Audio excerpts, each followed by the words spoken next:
Hi అండి, welcome to Sai creations and vlogs. మొన్న వర్షం 3 days వర్షం పడింది కదా, 3 days. అప్పుడు వర్షంలో తీసిన వీడియో అండి, వ్లాగ్ అండి ఇదైతే. నేనైతే ఆ రోజు ఇంట్లో క్యాబేజీ ఉందని చలికి వేడివేడిగా ఏదైనా తినాలనిపించింది. అందుకోసమే నేనైతే క్యాబేజీ సన్నగా కట్ చేసుకొని పకోడీ చేసుకోవాలని అనుకున్నాను.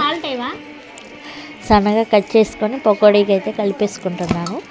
సన్నగా క్యాబేజీ కట్ చేసి 2 ఉల్లిపాయలు అయితే కట్ చేసుకున్నాను. అది కూడా ఆ వీడియో కూడా నేను యూట్యూబ్లో అయితే చూసి చేశానండి.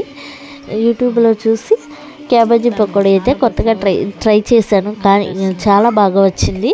ఫస్ట్ నేనైతే క్యాబేజీ కట్ చేసుకొని ఉల్లిపాయలు 2 పొడుగ్గా కట్ చేసుకున్నాను.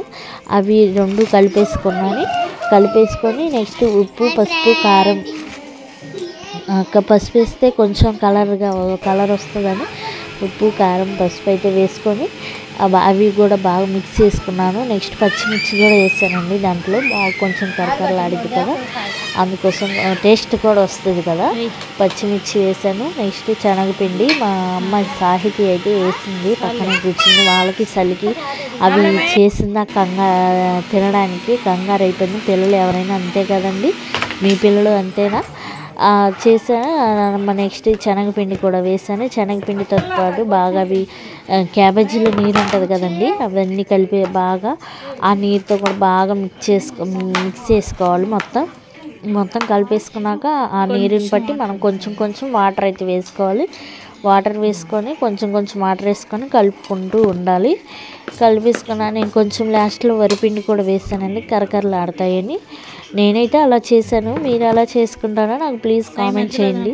నేను ఎక్కువ నా వాయిస్ నాకే ఏంటో ఇంతగా అనిపిస్తుంది. నా వాయిస్ ఎలా ఉంటుందో కూడా తెలియదు. మీకు నా వాయిస్ నచ్చిందో లేదో కామెంట్ చేయండి. నాకైతే వరిపిండి వేసుకొని బాగా అలా కలిపేసుకున్నానండి.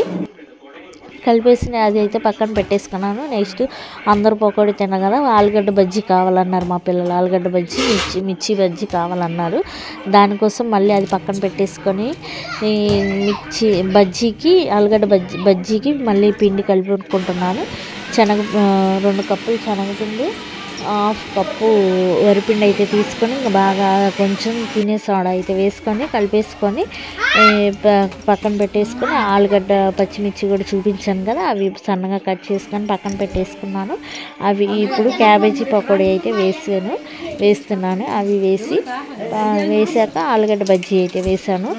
అందరికీ చాలా బాగా నచ్చిందండి పకోడీ అయితే. మా ఇంట్లో వాళ్ళకి, మా అమ్మ కూడా తిని చాలా బాగుంది అన్నది. నేను ఫస్ట్ టైం ట్రై చేశాను యూట్యూబ్లో చూసి. మీరు ట్రై చేసి చలికి తినేసేయండి. ఈ వీడియో కనుక నచ్చినట్లయితే ప్లీజ్ లైక్, షేర్, సబ్స్క్రైబ్.